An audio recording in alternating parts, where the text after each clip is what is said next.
Hello everybody and welcome to today's Lean In. I'm Michael Linke, and on behalf of the Australian Institute of Architects, thanks very much for joining me. It's very good to be with you again. Today we host a panel discussion on the winner of this year's 2020 National Enduring Architecture Award, which won both in the New South Wales and also in the national categories, Palm Garden House. Today's session is being recorded, and as always, the recording will be available later on this evening on our dedicated Lean In page on our Institute website, and I'll put a link to that in the chat very shortly. A little bit about today's panelists. We're really blessed to have a fantastic panel. We're welcoming today Phillip Thalis, the founding principal of Hill Thalis Architecture and Urban Projects, City of Sydney Councillor, and also co-author of Public Sydney, Drawing the City from 2013. Joining him is Kathlyn Loseby, President of the New South Wales chapter of the Australian Institute of Architects, the Chief Operating Officer of Crone Architecture, and Jury Chair of the 2020 Enduring Architecture Award. Joining Kathlyn is Karen McCartney. Karen is a journalist, a curator, and author of iconic modern Australian houses from 1950 through to 2000. And moderating today is not me. Moderating today is Peter Salhani. Peter is the co-founder and editor of Sparkle. He's a freelance journalist and a juror member for the 2020 New South Wales Enduring Architecture Award. That is it from me. Joining me now is Kathlyn Loseby, who will provide a welcome to country. Welcome, Kathlyn. Thanks, Michael. First of all, I'd like to acknowledge the Gadigal people of the Eora Nation, who are the traditional custodians of the land which I am on at the moment, and pay my respects to their elders past, present and future. Plus, I'd also like to acknowledge that Palm Garden House is on the land of the Guringai people. I think it's really important that our First Nations people have so much knowledge that we can learn from, and we should always be respectful of that. So over now to you, Peter, and thank you. Thanks, Kathlyn. Good afternoon, everyone. Hi, Phillip and Karen and Kathlyn. Thanks to you out there for joining us. I want to start today with Phillip Thalis. Now, Kathlyn Loseby and I were on the jury this year for the New South Wales Enduring Architecture Award, which was a great privilege and a weird time too, in the middle of, or just at the start of a COVID lockdown. But I wanted to ask Phillip why did you choose, Phillip, the Palm Garden House? Why did you choose to nominate this house for the Enduring Architecture Award? Well, Peter, I guess the question is, how could you not choose it? If you've been lucky enough to go there, and I was lucky enough to go there as a student with our lecturer Sweti Korzaneski, who was a great friend of Richard Leplastrier, and Richard was there and explained the whole ethos of the house. I mean, it's just a remarkable place because it's very much a house in the garden. In fact, it's not. It's really a couple of pavilions with a service band, but it is just the most precise work of architecture. It's the most poetic work of architecture. The making of each and every piece of it is so well considered. You can see the floor slabs in the picture, the opening roofs. I mean, it's just a remarkable place to visit. Huge influence on a generation of architecture, many generations of architecture students. Richard Leplastrier, one of the great teachers in Australian architecture. Well, you talked about the plan. Tell me a little bit about what is special and important about the plan. So the plan, it's an early work by Leplastrier from the early 70s, and it has this very clear definition of what the great American architect Louis Kahn called served and servant. So it has this beautiful perimeter wall in rammed earth that's built by, again, one of my tutors, one of Rick's great friends, Douglas Little, who built this rammed wall. And along the back wall, there are the service spaces, the bathrooms, the kitchens, and the various services. And then there are the servant spaces, those that are supported, which are these two beautiful steel vaulted pavilions which sit into the garden and are openable. And so that is a very important translation from Kahn's work into Australian domestic architecture, particularly, Richard Leplastrier and Glenn Merker taught the final year studio for many years in the 70s together. Glenn's houses are very well understood in terms of served and servant, as are many other buildings in Australia. So I think that sort of intellectual clarity, as well as the poetic quality, this building just has got something to offer at so many levels. You talked about the roof there that opens and closes, and we saw it in one of the photographs there. Was that roof a revelation, and was it a difficult piece of engineering? It still works today, by the way.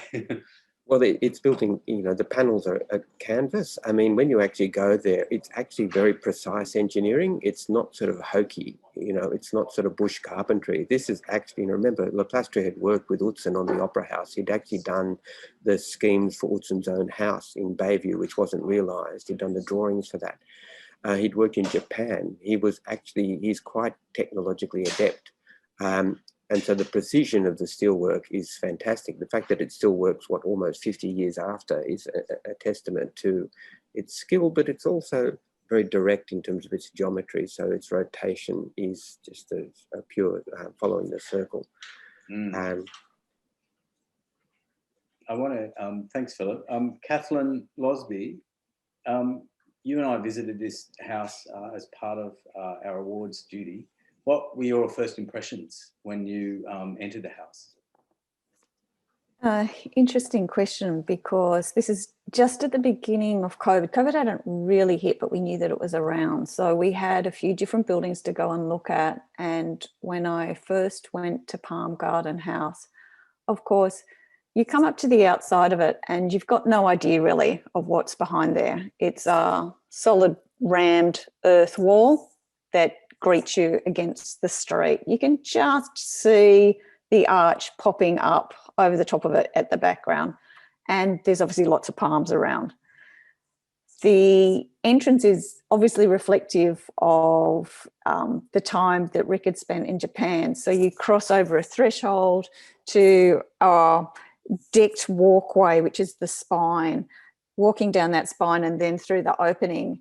So it's very much that experience of coming into the restricted space. And then when I actually walked in through the formal entry, rather than walking over the threshold, it was such an opening and a reveal to then walk around and cast your eye immediately into the landscape and how much the landscape absorbed into the house, to feel straight away that there was no boundaries, no edges, no solid walls that we're so used to with houses, with any type of building element, to feel so free straight away, and yet to feel incredibly safe. And it was an enriching experience. It was almost a religious experience. I remember I went back and I emailed to the rest of the jury and I said, wow, this is a religious experience to be here. It felt so incredibly special. Well, did you notice any sights or sounds in particular that kind of caught your eye or ear in those first few moments? So there was always the sound of subtle running water in the background. And subtle because I think maybe all the rest of my senses were just so on both overdrive but also calmness, if that makes sense. It sounds like it's a contradiction to actually say that. But there's the lovely richness of the greens, the landscaping around, the stones, the pebbles that are in the landscaping, the contrast between these tall, elegant palm trees and then poking over in the corner. What was the little lizard? What was that lizard called? Oh, he was just gorgeous sitting there just watching it. So you feel like you're encased in nature, but also have the background and the support of a nurturing house. Karen McCartney, you first published the Palm Garden House in your Iconic Houses book through Murdoch Books. How did you come to hear about the Palm Garden House? And tell us a little bit about that journey towards hearing about the house and then publishing the house in your book. Well, I had very good friends, Jeffrey Broadfield, who's a builder who had worked with Richard Leplastrier quite a lot, and his partner, Megan Brown, and they were old friends of ours. So when we first arrived in Australia, we went to a full moon party over at Lovett Bay, and it was Richard Leplastrier that picked us up in his boat and took us across. Of course, we knew nothing of the significance of any of this at this time. We just arrived from London and it was all new and exotic. And then through Megan and Jeffrey, we were introduced to the owner and had many a lunch there in this beautiful setting. And then when it came to my first book, that I was researching that in 2006, I asked the owner, would he be prepared for the house to be in the book? And he said at that time, no, it was a private space and that he felt he just wasn't ready to share it. And that was fine. And then when I came to do the second iconic book, which was probably about 5 years later, my husband said to me, ask the owner again. And I went, I can't, it's too embarrassing. I can't simply do that. But in the end, obviously I did. And this time he said yes, because enough time had passed and he felt he wanted to share the house more broadly.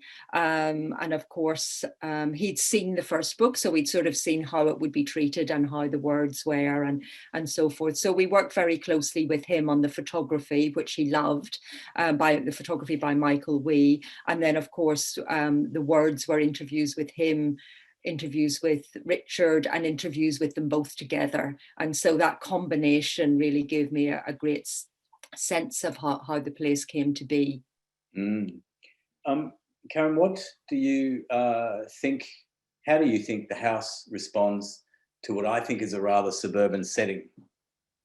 Well, the house kind of completely ignores its suburban setting, and what it responds to, as Richard did right from he first saw the site, was this palm of ancient groves. He said, you have your house here already. And I think that understanding of the site was what, for the owner, was a kind of deciding factor. That intuition of what was there and to be responded to was what made the owner feel that he could work well with Richard as his architect. And so you know, we've already had described a bit that sense of entry. It's very low scale, kind of anonymous sense of entry, the beautifully placed stones. And so it sort of disappears within its context. Phillip, Thalis, you mentioned earlier that the Palm Garden House has been enormously influential. And in conversations you and I've had earlier, you thought that this influence is both local and international. I wonder if you can tell us a little bit about that, about its early introduction to the world, certainly the architecture world, and what you think the influence is.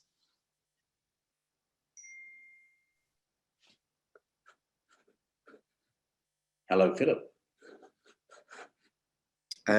So Peter, Richard Leplastrier, like his client, has always been very publicity shy. And so a lot of his work hasn't been published, but it's well known through his teaching amongst the architectural profession. And when it has been published, it's so magnificently published in Karen's book, which is the most accessible way of seeing the house. I think people are just astounded by it. But you know, Rick, for all being the hermit on Lovett Bay, you know, the house is actually published, as we talked about, in William J. Curtis's Modern Architecture since 1900. You can go to page 369, I think it is. There's not a very good photo of the Palm House, but nonetheless, there is a photo of the house. And I think even more importantly, in 2004, Richard actually won a Scandinavian prize for timber construction, and they put out a very beautiful monograph on his work, which is unfortunately quite a slim volume. He's also been published in a number of international issues on Australian architecture. So, you know, this is one of the great architectural works of the 1970s anywhere in the world. It really needs to be better known.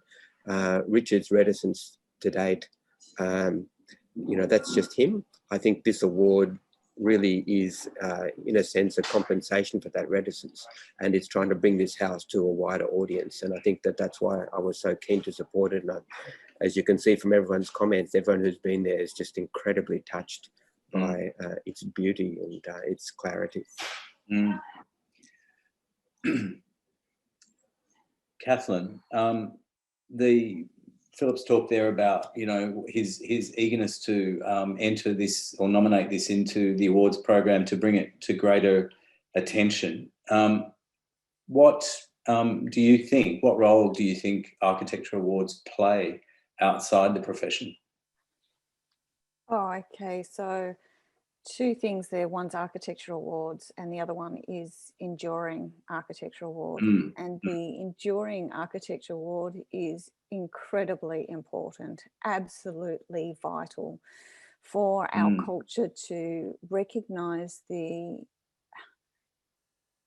singularly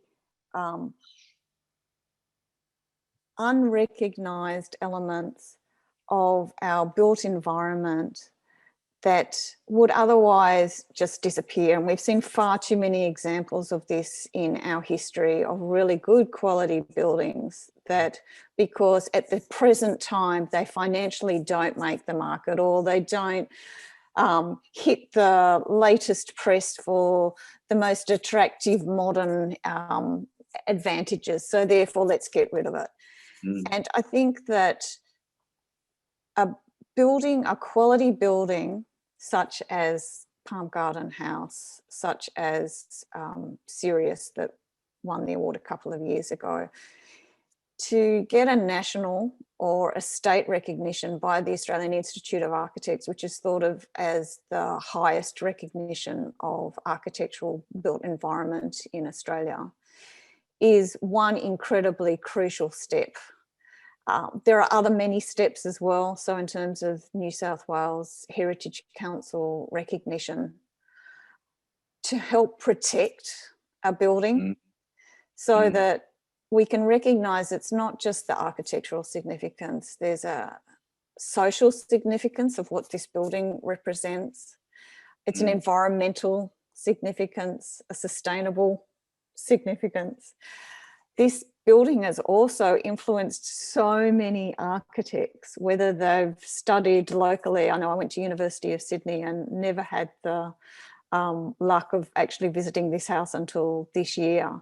But certainly Rick's work has been well explained. We've had him come to talk to us, and so I felt very, very lucky to have that. But my husband actually is an architect, a Scottish architect who studied at the Mac in Glasgow, and he knew of this building because sitting in, you know, Charles Rennie Mackintosh's building where he studied, to get images like this from the other side of the world were just mind-blowing.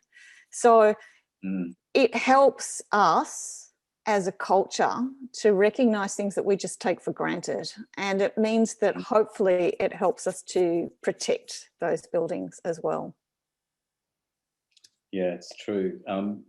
Karen McCartney, there's a lovely paragraph in your book, Iconic Houses, where you connect and talk about the Palm Garden House in relation to the Sydney Opera House, and touching on what Phillip said earlier about this is an important house built in the 70s anywhere in the world, an important piece of architecture. I was fascinated by you drawing together the Opera House and the Palm Garden House. Can you just explain for us a little bit about what's similar and what's different? Well, I mean, the connection was purely, it wasn't actually to do with connections of built form. It was to do with a connection between Richard Leplastrier and Utzon, and how he could see, he said he could see these sales going up, and a friend of his was working with Utzon, and he thought, well, if he can do it, I can do it. And he wrote to Utzon, and it was a very modest letter saying, you know, I'm recently out of university. I love what you're doing. I know nothing. I can come and help you. And he did later meet with Utzon, and he did work with him. So I think that the connection was more about how it confirmed a lot of Leplastrier's worldview and his view of architecture and how to approach things. And as Philip said earlier, there was the connection with the house in Bayview, which he said had 5 drawers full of drawings, you know, a house that was unbuilt. And I think that there was a profound ongoing influence of that connection with Utzon that I think has informed Leplastrier, you know, throughout his career. You also talk in the book about how the beautiful coincidence, perhaps, or the irony of the Sydney Opera House, Australia's most public house, being completed around about the same time as Palm Garden House, one of perhaps the most introspective and private personal houses that we've you know, been lucky enough to see. Tell us a little bit about that, the privacy aspect and the owner's world that he's created and has inhabited for 45 years here.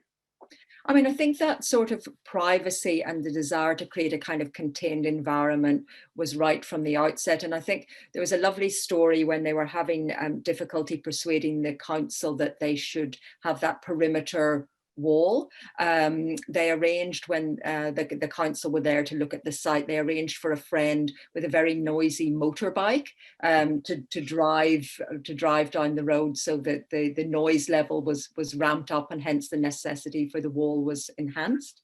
But one of the really lovely things about this house, and Leplastrier would is at pains to emphasize this, is it's the occupancy, the way the owner occupies it, that is of utmost importance. You know, he says that a house isn't at its most beautiful when it's newly made. It actually, that beauty comes over time and use and loving use, and the way the owner is populated with his own things and his own character and his own personality, the way he inhabits the house, is one of the great coming together of client and architect that makes the experience of the house so powerful.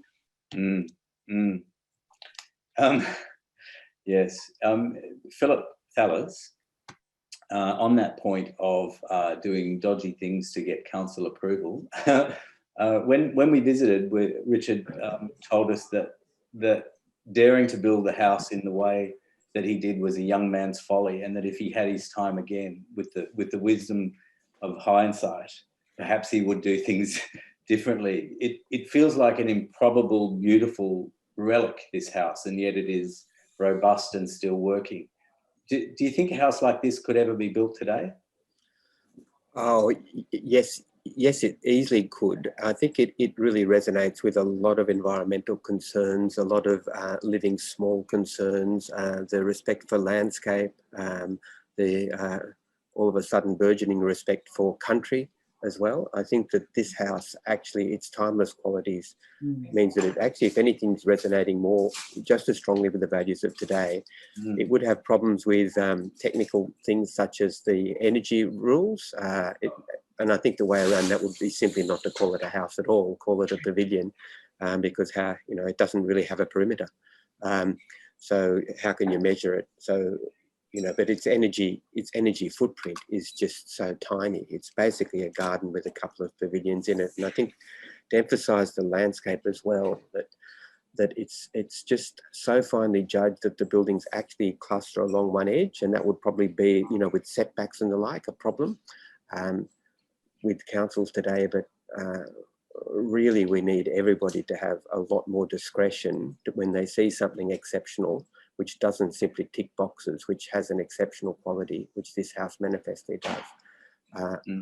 Hopefully, it would get through as it should, as it did. On the building of it, the story Richard tells about the building of the house is that he built it. The owner was very much involved in the physical construction of the house, and that Richard and several of his boat builder friends actually broke the back of the construction. And you can see there's a lot of kind of marine influences in some of the detailing, and Japanese. Tell us a little bit about the craftsmanship here. Well, Richard's always been, obviously, his time in Japan, studying with Professor Masuda. You know, I think he was there for 5 years. I mean, he's got that beautiful boat that he built, named after his mother. He's always been interested in the craft dimensions. I mean, Utzon was obviously very interested in the craft dimensions. Also came from, you know, Utzon's father had been a nautical architect. But it's the precision of it.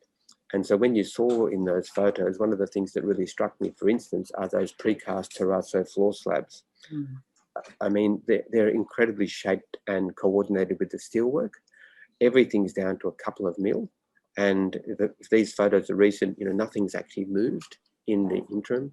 The steel, very much like Glenn Murcutt, builds up through small dimension pieces. So it's an aggregation of elements. And when Glenn Murcutt talks about this, he says, well, actually what I'm trying to do is conserve the material and put the money into labour, because labour is craft.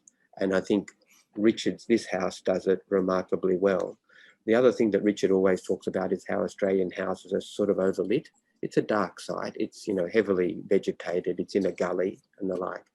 But it's got a solid, you know, when you don't open the roof, it's actually quite a heavy roof. It's a copper roof. It's got timber paneling on the inside. So I think, you know, Richard was always very interested in that Japanese thing about the light. Mm. So it's not simply overlit. It's got subtleties of lighting. Mm.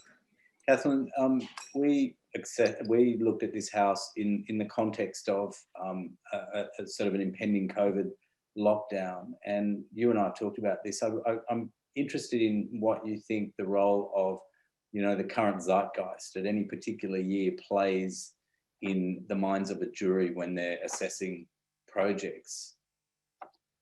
Yes, and I think especially when it comes to enduring architecture, we have so many buildings on the list to go through in any one year. How do you narrow them down? And obviously the jury will be different. So different juries will have a different sort of essence of what they find that they bring to the table. Not everybody on the jury is an architect. For instance, yourself, Peter, so you're a member of the public and journalism to be there with us. It was unanimous, basically. The list that we narrowed down to, incidentally, was basically all houses this year. And I don't know how we actually came to that specifically. It was just what happened.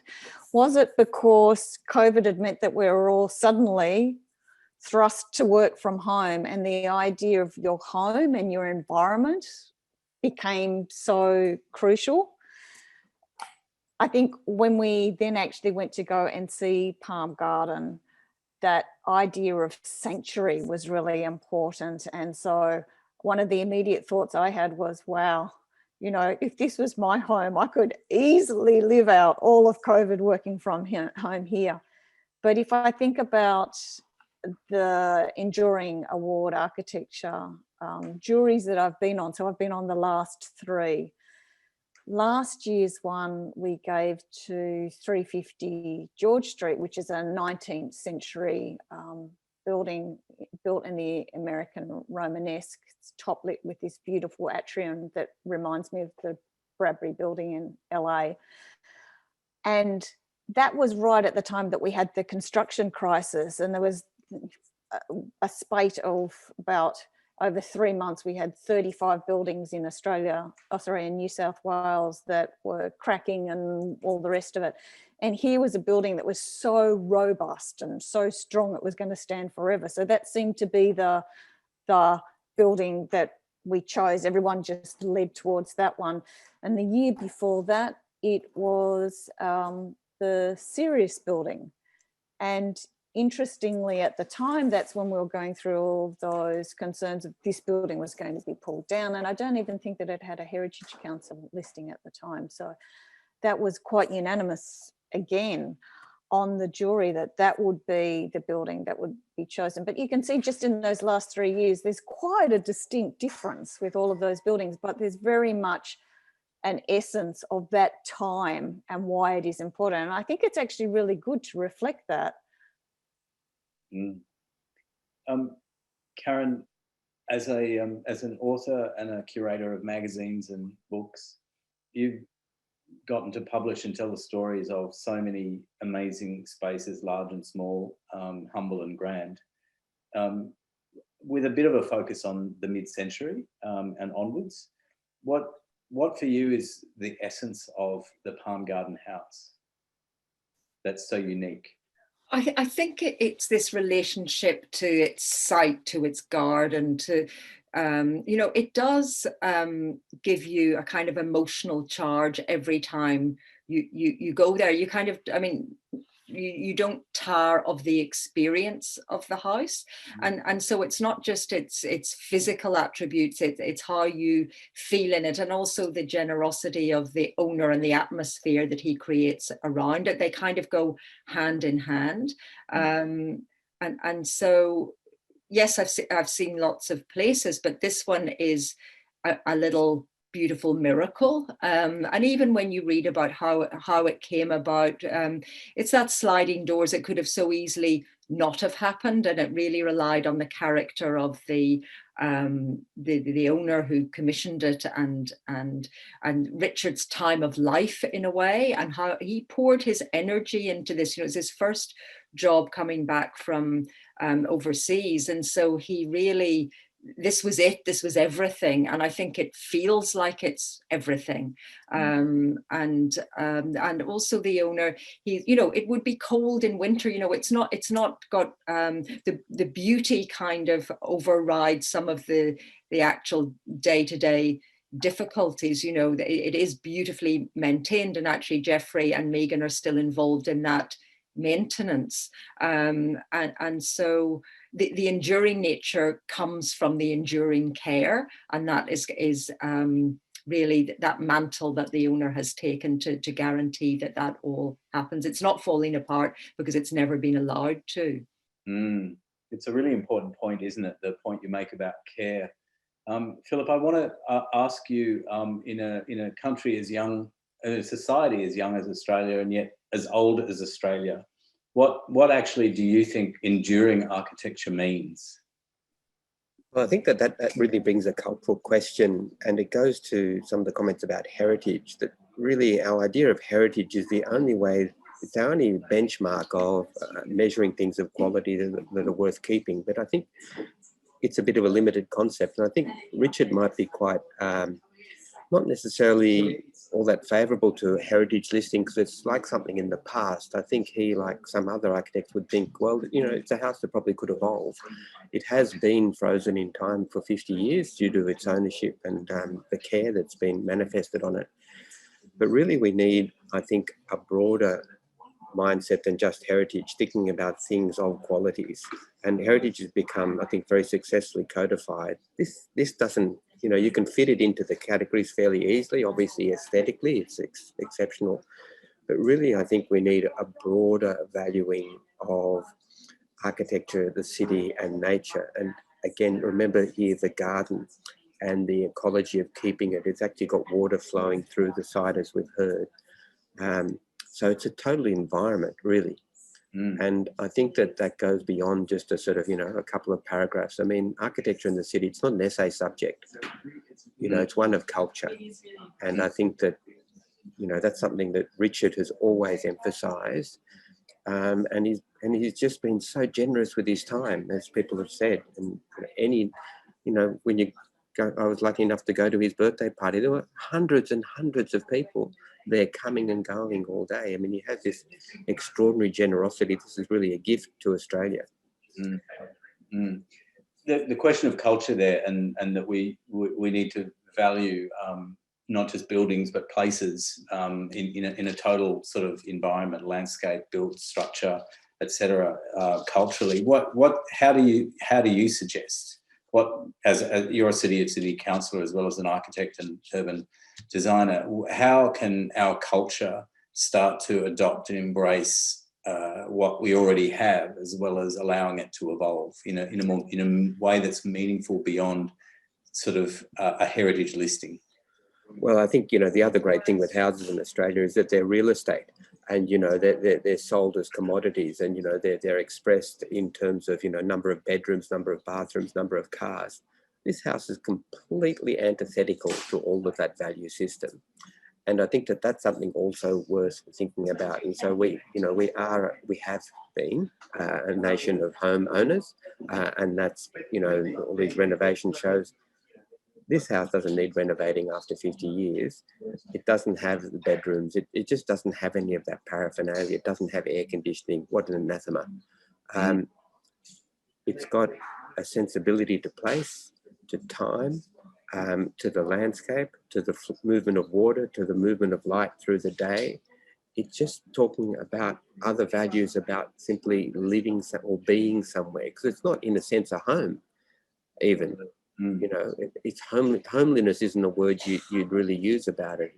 It's more that it's sort of a form of permanent camping, as Peter Stutchbury, Richard's great friend, says. So I think there's lots of dimensions that are opened up by this house.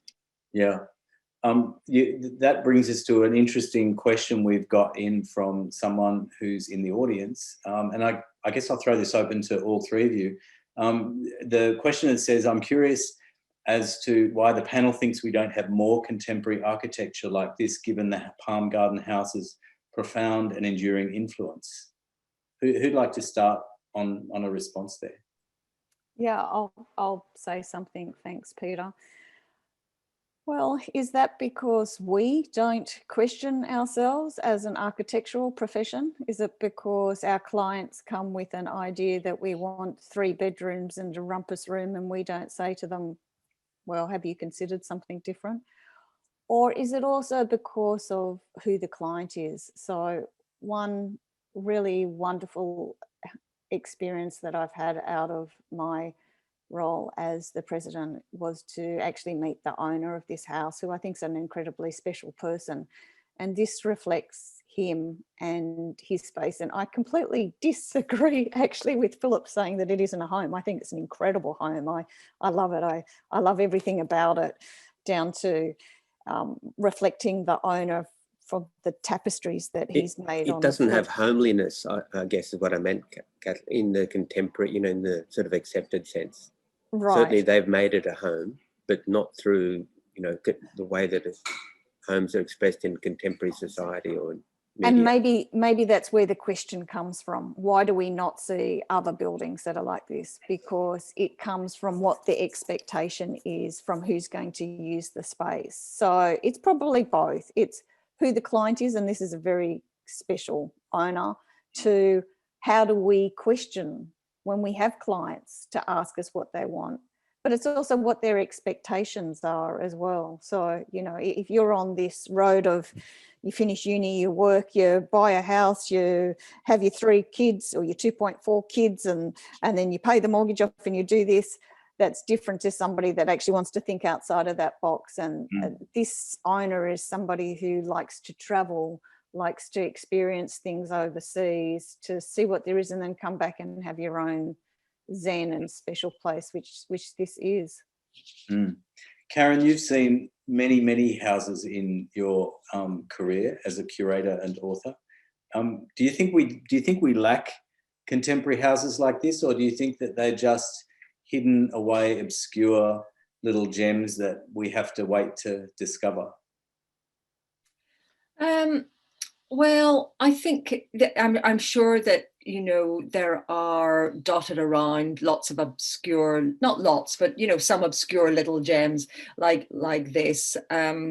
Often it comes down to, in all the work that I've done around houses, it always comes down to the relationship with the architect and the client, and good relationships deliver good houses, and they maybe then push the boundaries of what that expression can be. So I'm not quite sure how to answer your question properly, but I think that it's a bit of a combination. Architects can push people to a certain degree, but often people have quite set ideas about what it is they want to to deliver for their family, how they want to live, and also with that eye on resale. So as Philip said earlier, this steps completely outside of the box of what convention is. And so in doing so, that's why I think we admire it so much, because it feels incredibly special. It's hard actually for people. I don't think we should be too critical. It is hard for people to end up with something as radical as that, but maybe they could be pushed at the edges to have more of an experience of nature, or to allow light in a different way, or to use different materials. I'm not saying you can't experiment, but you know, people end up in a place for a set of reasons. But I think, Peter, if you actually think about it, there's actually been a tradition of the minimalist house made of local materials. It's a long-standing tradition in Australia because of the way that the land was occupied by Europeans, maybe by the Indigenous peoples as well. But, you know, think of the Griffins in Castle Crag. They built small houses. There are lots of actually pavilion-type buildings up in the northern beaches. This was a thing on the northern beaches where Richard's lived his life, for people to build, you know, weekenders, which were very minimal. I mean, Jeffrey Broadfield's built a house in Berry that's actually smaller than this just now. Nick Murcutt built box houses. There is actually Glenn Murcutt's house at Mount Irvin, which is hardly bigger than this. I mean, there's a whole string of these sorts of buildings. I think it's a sort of minority tradition. Yeah, I think so too. I mean, permanent camping, Rob Brown's permanent camping. There is a tradition of, I guess, something moving on from sticks and stones architecture. But I guess here what we see is both the primitive and the highly civilized and considered and deliberate in the one project. Philip, I wonder if you could talk a little bit about some of the material elements, because there's no glass in this house, except in the awning, glass awning over that deck. So for people seeing the slideshow, the canvas window that's on your screen at the moment is at the lounge room end, the living pavilion. And there was a slide just before which showed a window that looked like translucent perspex, or not translucent, anyway, opaque perspex. It isn't. Philip, can you tell us what that material is above the bedroom? I'm not sure what that is, but if people saw the TV special on Richard Leplastrier recently that was on this, you know, he said how much he hated glass. He hates how it changes the sort of the light, the look out. At one point then Karen, his partner, said, wouldn't mind a bit of glass, because of course his current house has no glass in it at all. So, you know, I think that comes from his Japanese influence as well. You know, obviously the screens of Japanese houses, it's a sensibility. It's not a tectonic, it's a sensibility that pervades this house, because in fact the means he's used here aren't the means of Japanese houses. They're much more related to his friends, the shipbuilders who are building it. So, but, you know, imagine again challenging that real estate norm, no glass. Yes.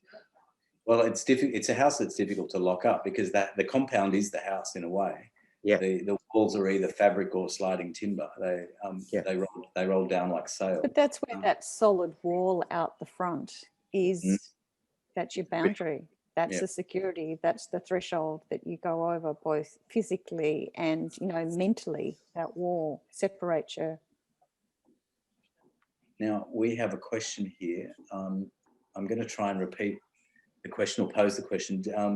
Someone wants to ask, discuss as council architect. Philip, I think this is for you.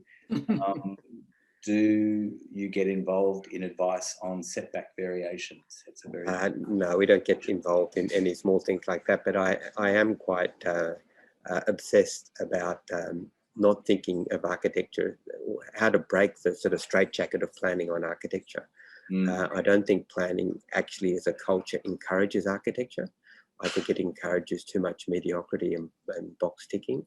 And I think that is a really broad cultural question for us about the quality of our cities and the quality of the buildings that we make. Hard to answer in a couple of minutes, but worthy of a separate discussion.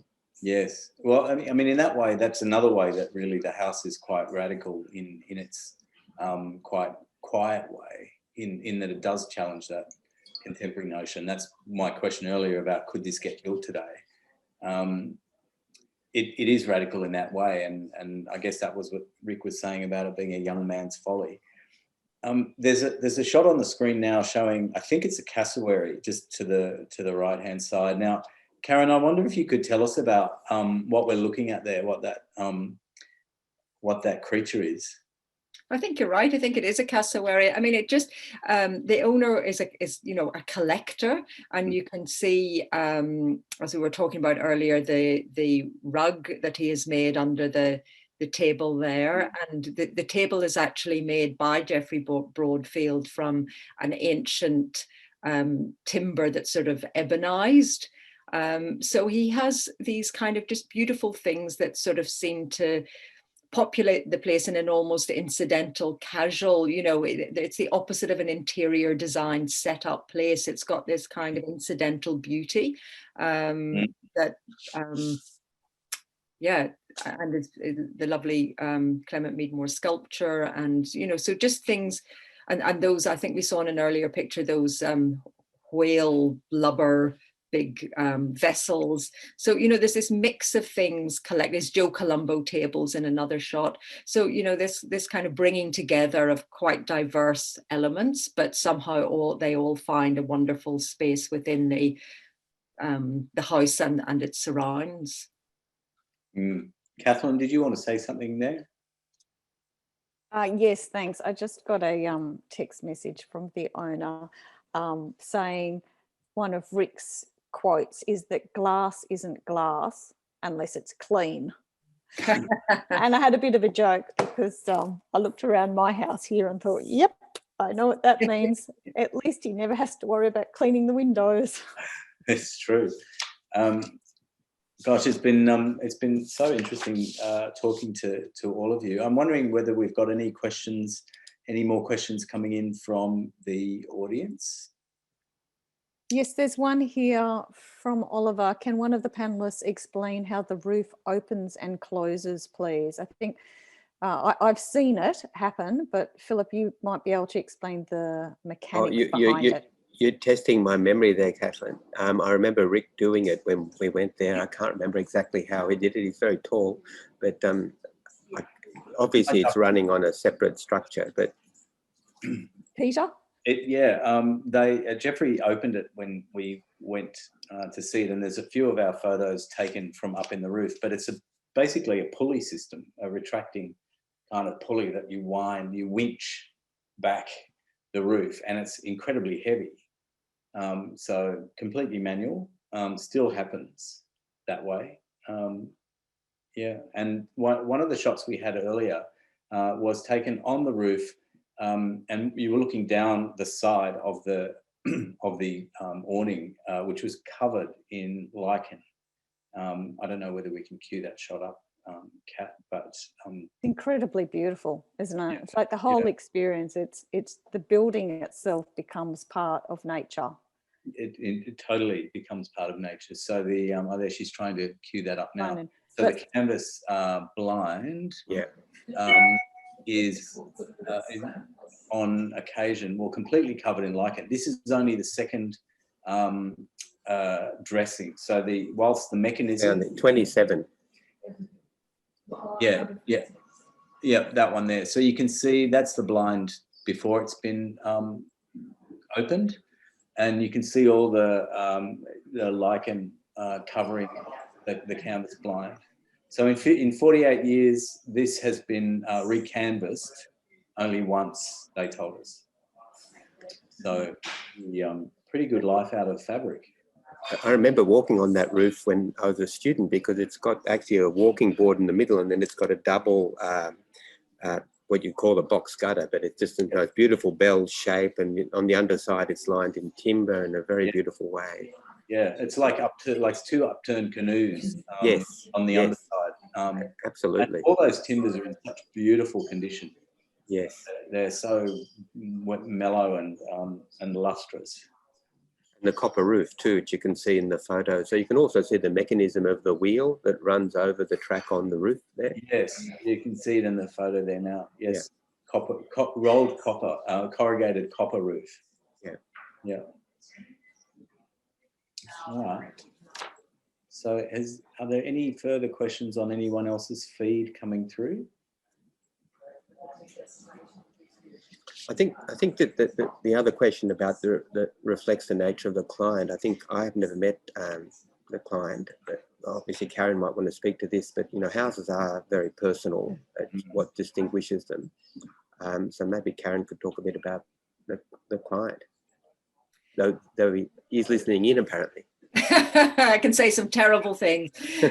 No, I think, like I said before, it's this kind of fortuitous coming together of client and architect at a certain time of their lives, at a certain moment, and the fact that it's created something that has this tremendous endurance is sort of testament to them both. You know, they both say, you know, about that being foolish, but sometimes you need to not know quite what you're stepping into in order to deliver something that is truly special. You know, if we all knew everything ahead of us, maybe we would go no at that point. So I think that yeah, and the owner has this sort of great appreciation for it. I've got a lovely quote in my book where he says he never looks at the lack, you know, so when you talk about some of the things that some people might find difficult about living in the house, he only sees the beauty. And I think that's where the magic lies, in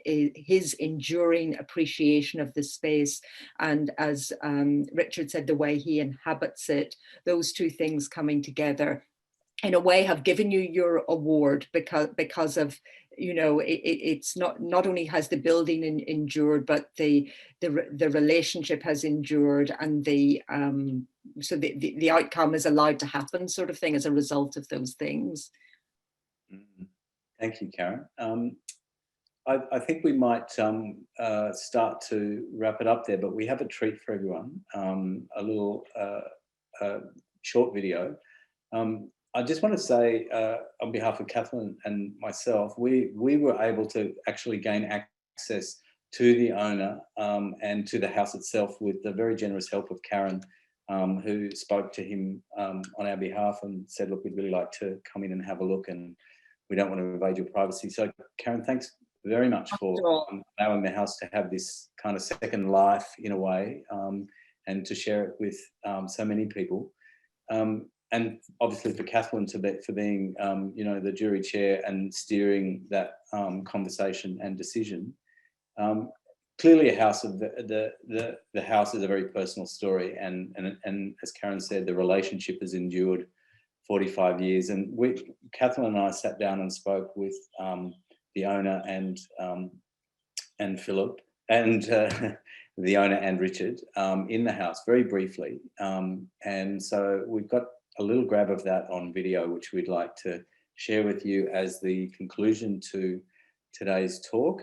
And you'll get a sense, we've talked a bit about the relationship between them, but I think the video has some really nice little moments where you really see that relationship demonstrated for all to see. So, so thanks to everyone on the panel, Phillip, Karen and Kathlyn. It's been really fantastic to get to talk to you guys in the round from afar. And to everyone who's tuned in, and we hope you're as excited about this this beautiful house as we are. And congratulations to the owner and to Richard for winning both New South Wales and National Architecture Enduring Architecture Awards this year. Fantastic. So thank you, Peter. And this house is really special. Thank you.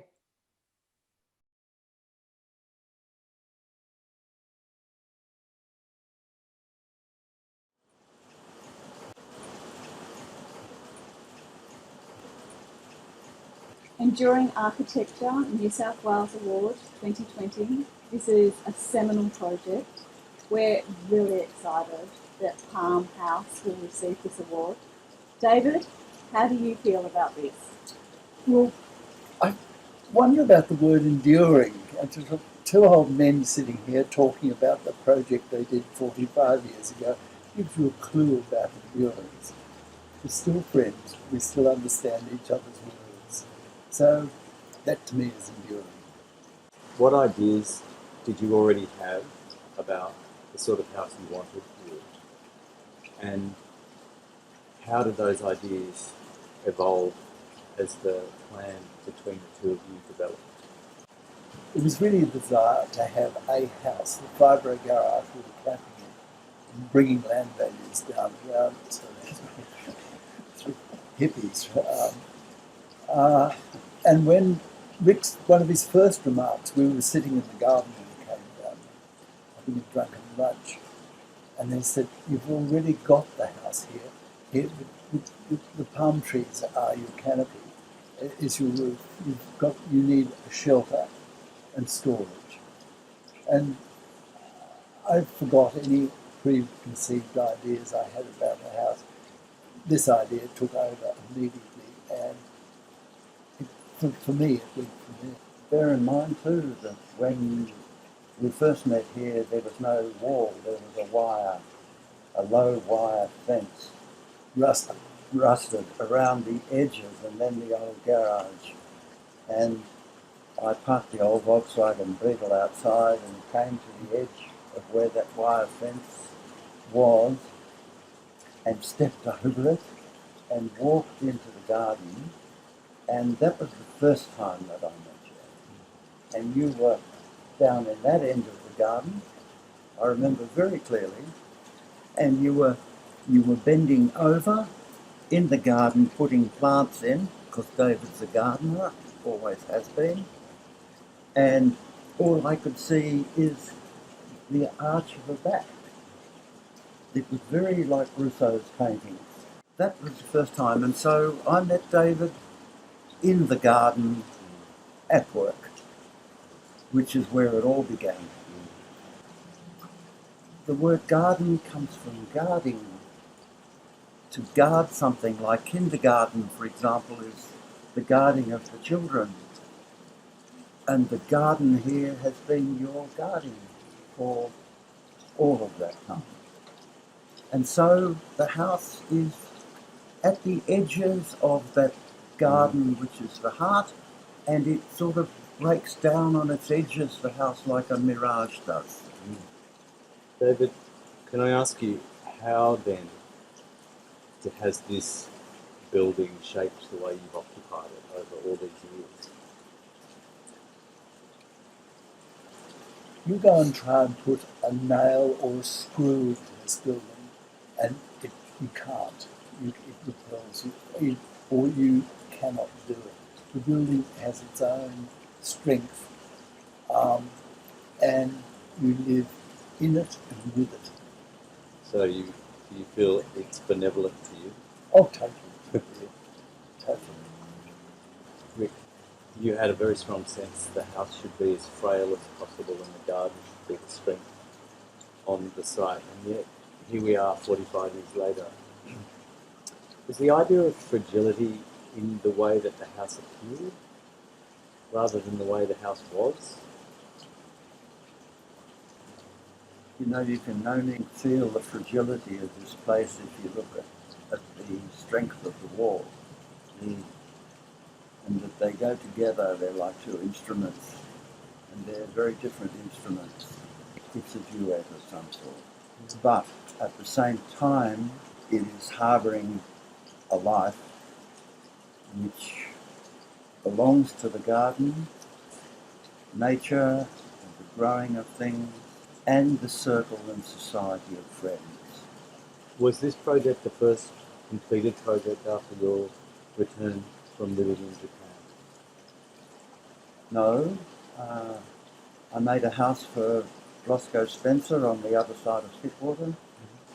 When did your Japanese professor, Tomoyo Masada, visit the house? And what were their impressions? He'd just been to see a house that Peter Mueller was building in Well Beach. And he just said, that house was built to see the sea. This house is built to hear the sea. And we nearly fell over. It didn't occur to it. And then there was a wonderful remark of, Richard has discovered the palm tree. Well, we ran out of money a couple of times We're not. And the wonderphul position for the bank manager who came down and the roof was up. And I just looked with amazement and said, "Where's the fucking house?"